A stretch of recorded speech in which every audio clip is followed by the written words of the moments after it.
Hello students, welcome to our second year class. हम इसमें discuss कर रहे थे एब्स्ट्रैक्ट अलजेब्रा के बारे में।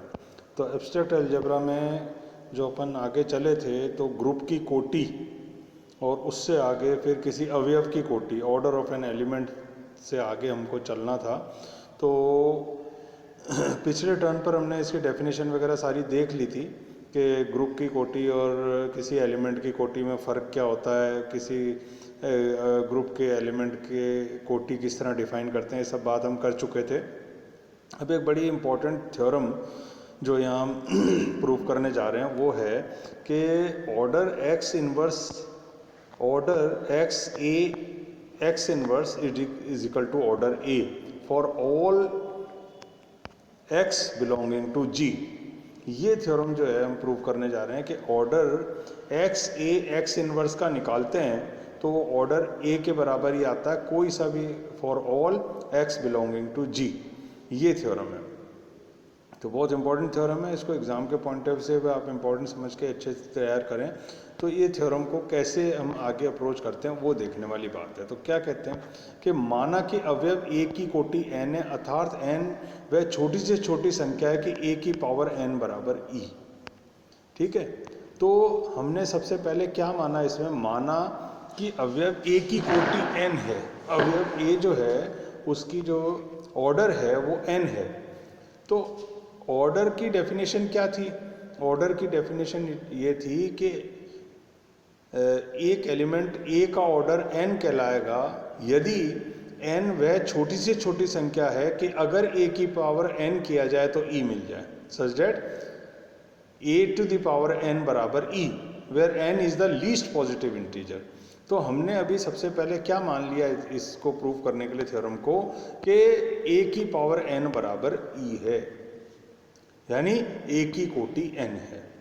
अब हम क्या करेंगे, गणितीय आगम सिद्धांत से एक्स इनवर्स की पावर n बराबर a की पावर n x इनवर्स सिद्ध करें।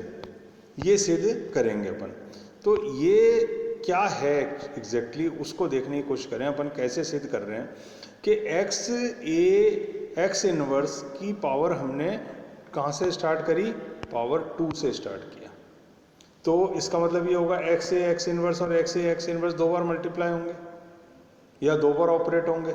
अब हमने क्या करा अगले स्टेप में, इस वाले स्टेप में हमने क्या करा कि क्योंकि ग्रुप है, ग्रुप के एलिमेंट हैं, जी ग्रुप है और एक्स और ए सब हमने ग्रुप में से लिए, तो इसमें एसोसिएटिव लॉ होल्ड करेगा। तो हमने क्या करा कि ए एक्स इनवर्स और एक्स ए तक का एक ब्रैकेट में डाल लिया, ए एक्स इनवर्स और एक्स, और ए एक्स इनवर्स यहाँ छोड़ दिया खाली और यहाँ एक्स छोड़ दिया। अब क्या हुआ इससे आगे कि एक्स और ए को साथ ले लिया, अगली बार में फिर से एसोसिएटिव लॉ लगाया और ए एक्स इनवर्स ऐसे ही कर दिया। तो अंदर क्या बन गया था, अंदर बन गया था एक्स इनवर्स एक्स। तो एलिमेंट और पास में उसका इनवर्स पड़ा हो तो क्या मिलता है, आइडेंटिटी मिल जाती। फिर हमने ये वाला एक्स ऐसे ही रखा और ए ई को साथ ले गए, फिर एसोसिएटिव लॉ लगाया और ए एक्स इनवर्स ऐसे ही रखा। तो इसके बाद क्या हुआ, ए ई जो था वो बन गया ए, और ये वाला ए दोबारा अंदर डाला तो ए और ए आ गया, तो क्या बन गया, ए की पावर 2। तो जब दो बार ऑपरेट करते हैं तो एक्स और एक्स इनवर्स तो अछूते रह जाते हैं और पावर जो ये दो बाहर लगी हुई थी ऊपर, वो पावर किस पे आ जाती है, वो पावर अंदर वाले ए पे आ जाती है, ए की पावर 2। ये निष्कर्ष हम इससे निकाल सकते हैं। तो अब आगे चलें, अगर अपन ये लिखना चाहें एक्स ए एक्स इनवर्स की पावर m, तो क्या होगा, ये x और ये x इनवर्स तो अछूता रह जाएगा और ये जो पावर m हमने ऑपरेट करी थी वो किस पे चली जाएगी, a की पावर m पे चली जाएगी। ठीक है, तो ये a की पावर m के लिए हो गया काम। अब अगर m+1 के लिए करें तब क्या होगा, तो m के लिए करते हैं तो ये m आ गया और ये एक बार आ गया, और m के लिए करते हैं तो क्या हमने देखा कि m आगे a की पावर m बन जाता है और ये ऐसे ही रह गया। अब फिर क्या करा, x को छोड़ दिया, a की पावर m को यहाँ रख दिया और इस वाले किसको, x इनवर्स और x को हमने साथ ले लिया, तो x इनवर्स x साथ आ गया और a x इनवर्स यहाँ रह गया। अब x a की पावर m रख दिया, x इनवर्स x क्या बन जाएगा, e बन जाएगा, आइडेंटिटी बन जाएगा, और a और x इनवर्स ये रह गया। अब ये a और a मिलकर के क्या हो जाएगा, ए और ए मिलके क्या हो जाएगा, ए मिलकर के क्या हो जाएगा, सॉरी ए नहीं, ए मिलके क्या हो जाएगा ए। तो ये वाला ए की पावर m और ये वाला a, तो ये अंदर रख लिया, ये बन गया साहब ए की पावर m+1। तो इसका मतलब ये निकला कि अगर पावर m+1 करते हैं तो पावर m+1 a पे आ जाती है, x और x इनवर्स क्या होता है वैसे के वैसे रह जाते हैं। तो इससे क्या हुआ, इससे हमने गणितीय आगमन सिद्धांत लगाया, mathematical induction, law of mathematical induction.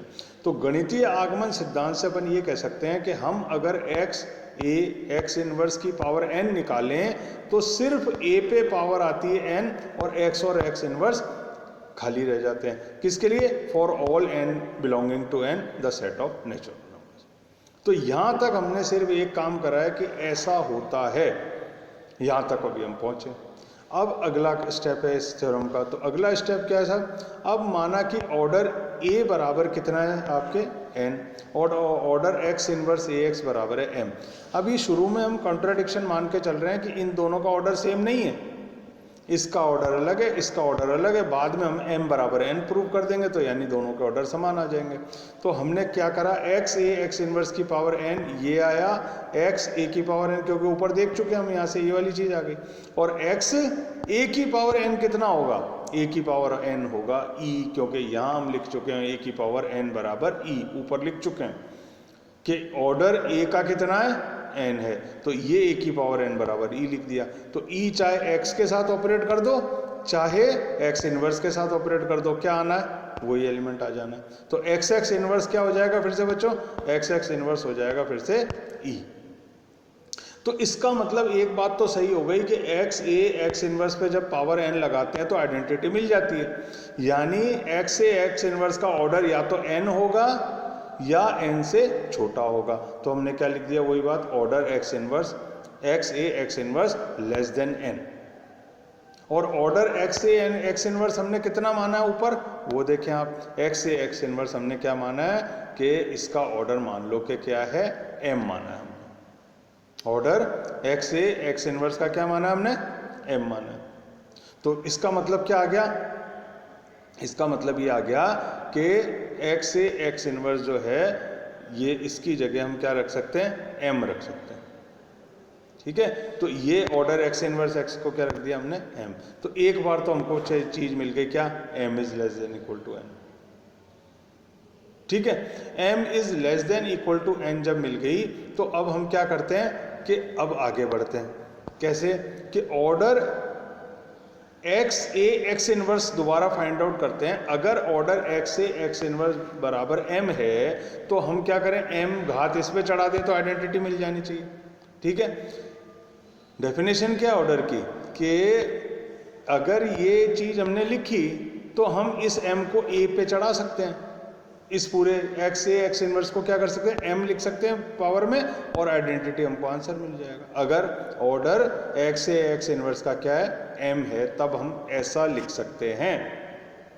और इसको हम लिख सकते हैं क्या, a की पावर m, ये करते आ रहे हैं अपन, ये अपन ने इंडक्शन से, लॉ ऑफ इंडक्शन से प्रूव करा, तो जो n के लिए प्रूव हुआ है वो m के लिए कर दिया, यहाँ पे यूज कर लिया, ठीक है सर। उसके बाद अगले स्टेप में हमने क्या करा, दोनों जगह x इनवर्स और x इनवर्स से ऑपरेट करा।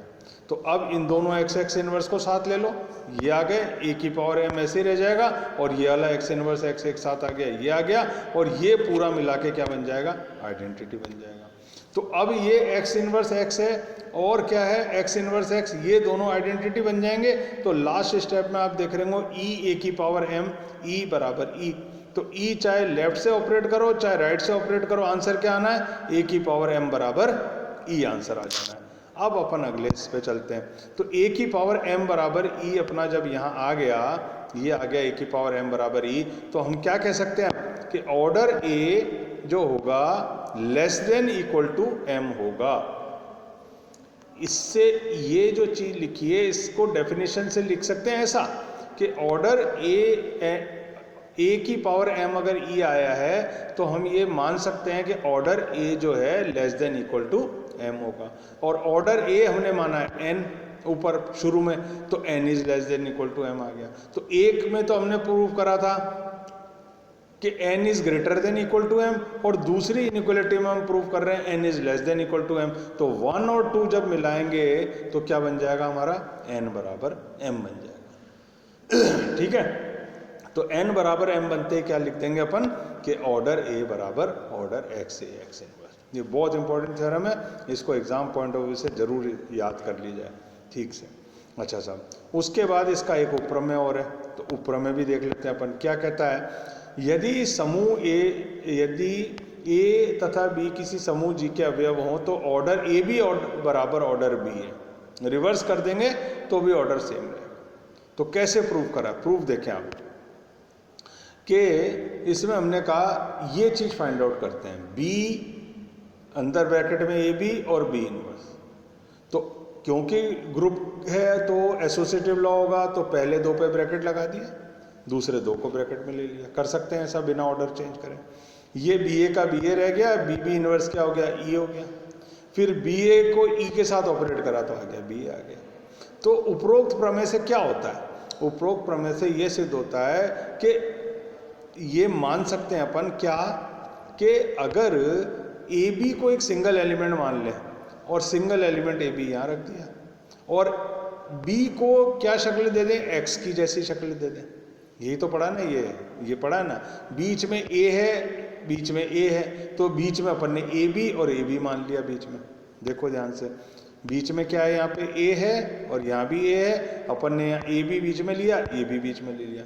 बाहर क्या है, इधर एक्स इनवर्स, एक्स और एक्स इनवर्स है, यहाँ बी और बी इनवर्स लिख दिया।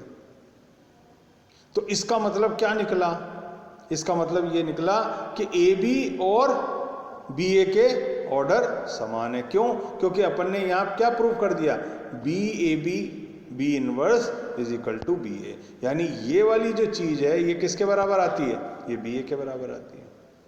तो इस पूरी चीज को कैसे रिप्लेस कर दें, बी ए के बराबर प्रूफ कर रिप्लेस कर दें, तो क्या बन जाएगा, order a b is equal to order b. ये एक उपप्रमेय हो गई। उसके बाद एक छोटी सी थ्योरम और देख लेते हैं आज, तो इससे अपना क्या काफी कुछ क्लियर हो जाने वाला है। ये कहता है प्रत्येक ग्रुप में तस्मक अवयव की जो कोटि है एक होती है, और केवल तत्समक अवयव ही एक कोटि का अवयव होता है। सिर्फ आइडेंटिटी एलिमेंट है जिसका ऑर्डर जो है 1 होता है। अब क्या कैसे प्रूव करा, माना कि एक जी एक ग्रुप है तथा ई इसका तत्समक अवयव है।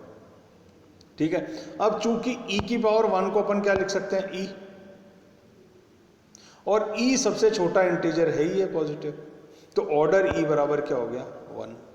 पक्की बात है भाई, ई की पावर 1 अगर अपन लिखेंगे तो आंसर क्या आएगा, ई आएगा, नहीं आएगा। तो इसका मतलब ऑर्डर ई बराबर 1 लिख सकते हैं अपन। क्यों, क्योंकि 1 से छोटा कोई भी एलिमेंट हम लिख ही नहीं सकते ऑर्डर पे, और 1 से कोई छोटा है पॉजिटिव एलिमेंट ऐसा है भी नहीं कि जिसको ई पे लगाएं तो आंसर ई मिल जाए। तो पहली बात तो ये मुकर्रर होगी कि साहब ऑर्डर ई बराबर क्या हो गया, 1 हो गया। अब क्योंकि एक छोटे से छोटा धनात्मक पूर्णांक है, ये कारण रहा इसका जो मैं समझा रहा हूं आपको। इससे आगे क्या हुआ, पुनः यदि a is the element of g, एक हम कॉन्ट्राडिक्शन लेते हैं कि मान लो नहीं, एक a है एलिमेंट g का जो कि नहीं बराबर है e के, तो भी उसका ऑर्डर 1 है। देखो कैसे पढ़ते हैं, इस चीज को ध्यान से देखने की कोशिश करो। क्या बोला हमने कि पहले तो हमने ऑर्डर e बराबर 1 बोल दिया, अब हम कह रहे हैं कि सिर्फ ई ही एक ऐसा एलिमेंट है जिसका ऑर्डर 1 है, और कोई एलिमेंट ऐसा हो ही नहीं सकता जिसका ऑर्डर क्या हो, 1 हो। तो हम कॉन्ट्राडिक्शन बोलते हैं अपनी बात का कि नहीं साहब, एक एलिमेंट ए ऐसा है जो जी में है और नहीं बराबर है ए के, तो भी उसका ऑर्डर 1 है। ऐसे पढ़ दिया मैंने इसको। तो ऑर्डर 1 है तो यानी ए पे पावर 1 चढ़ा दें, ऊपर तो क्या लिख लें, नीचे आइडेंटिटी लिख लें। तो ए की पावर 1 क्या होता है, ए ही होता है, ए बराबर ई आ गया। तो मतलब क्या निकला, अगर आपने एलिमेंट अलग भी मान लिया, ई से अलग भी मान लिया, तो भी वो एलिमेंट किसके बराबर आ गया, ई के बराबर आ गया। यानी जो हमने माना था क्या कि ए एक एलिमेंट है जी का जो नहीं बराबर है ई के, तो भी उसका ऑर्डर 1 है, ये गलत माना था। यानी कोई ऐसे एलिमेंट ऐसा हो ही नहीं सकता जो ई से अलग हो तो भी ऑर्डर 1 लिए हो। तो ऑर्डर क्या हुआ, सिर्फ ई ही एक ऐसा एलिमेंट है जिसका ऑर्डर 1 होता है। तो ये बहुत इंपॉर्टेंट थ्योरम 3 जो है आपको, ये तो कॉरोलरी थी, इसको भी ध्यान से समझें, एक बार समझेंगे जरूर समझ में आएगी। और इससे पिछली वाली थ्योरम है उसको भी अच्छे से समझ लें। तो ये हमारा जो है आज ऑर्डर से रिलेटेड 3 थ्योरम हमने करी है। अगले टर्न पर अपन और थ्योरम्स को देखेंगे। Okay, thanks.